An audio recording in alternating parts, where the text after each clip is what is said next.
আসসালামু আলাইকুম। আপনারা কেমন আছেন? আশা করি ভালো আছেন। আল্লাহর রহমতে আমরাও ভালো আছি।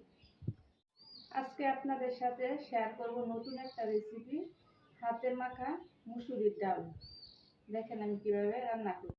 এই যে আমি নিয়ে নিছি মুসুরির ডাল। এখন আমি ভালোভাবে ধুয়ে পরিষ্কার করে নিব। এই যে ডালটা আমি ভালোভাবে ধুয়ে নিছি। আজকের ডালটা আমি রান্না করব প্রেসার কুকারে।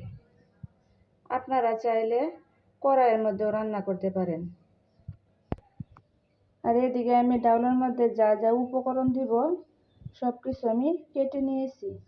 এখানে রসুন কুচি, পেঁয়াজ কুচি, কাঁচামরিচ ফালি, আর আমি একটা তেজপাতা ছিঁড়ে নিয়েছি, আর এখানে খাল আর এলাচ।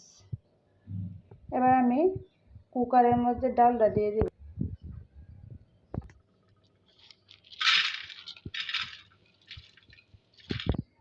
এখন আমি ডালের মধ্যে সব কিছু দিয়ে দিব। দিয়ে দিচ্ছি পেঁয়াজ কুচি, দিয়ে দিচ্ছি রসুন কুচি, দিয়ে দিচ্ছি কাঁচামরিচ ফালি, তেজপাতা আর এলাচ আর খাল। এখন দিয়ে দিচ্ছি সামান্য একটু মরিচের গুঁড়া, একটু হলুদের গুঁড়া,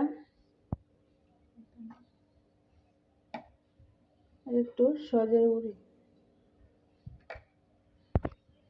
আর দিয়ে দিচ্ছি একটু জিরা বাটা,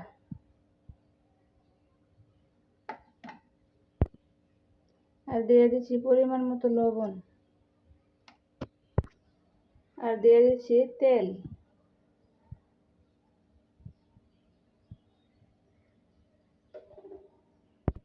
এবার আমি ভালোভাবে মাখিয়ে নিব।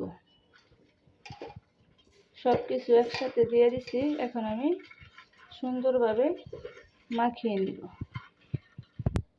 এখন আমার মাখানো শেষ। এবার আমি পরিমাণ মতো পানি দিয়ে দিব। কুকারটা আমি চুলায় বসিয়ে দিয়েছি। এবার আমি আগুনটা ধরিয়ে দিব আর ঢাকনা দিয়ে ঢেকে দেব। এই তো আমি ঢাকনা দিয়ে ঢেকে দিছি। এবার 2 থেকে আড়াই মিনিট সময় লাগবে ডালটা হতে। এই তো আমার ডালটা হয়ে গেছে। 2 থেকে 3 মিনিটের ভিতরে আমার ডালটা হয়ে গেছে। কড়াইয়ের মধ্যে রান্না করলে আরও একটু বেশি টাইম লাগবে। এই তো প্রেসার কুকারে রান্না হয়েছে, তাই তাড়াতাড়ি হয়ে গেছে। আর এদিকে আমার ভাতেরও বলক এসে গেছে। আমার পাক রুম থেকে বাহিরের ভিউটা এরকম দেখায়। এই তো রান্না বান্না শেষ। এখন আমি খাবো। আর এই যে দেখেন, এটা কি? এটা হচ্ছে শুকনা মরিচ ভেজে নিছি। আমার ঘরের ডাল রান্না করলে এই শুকনা মরিচটা বাছতে হয়। আমার বাচ্চারা ডালের সাথে শুকনা মরিচটা খায়, আর আমিও খাই। এই শুকনা মরিচটা ডালের সাথে খেতে অনেক মজা। এবার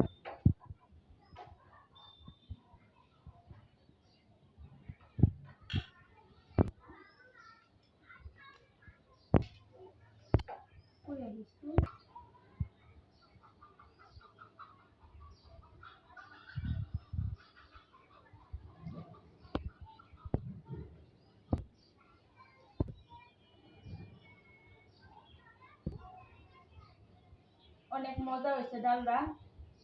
আমার মতো এইভাবে ডাল রান্না করে খেয়ে দেখবেন। যারা যারা রান্না করে খাইছেন তারা তো জানেনি, আর যারা না খাইছেন তারা রান্না করে খেয়ে দেখবেন কিরকম মজা। আমি ডালটা এইভাবেই রান্না করি, অনেক মজা হয়ে খাইতে। তো এখানে রাখলাম। আল্লাহ হাফেজ।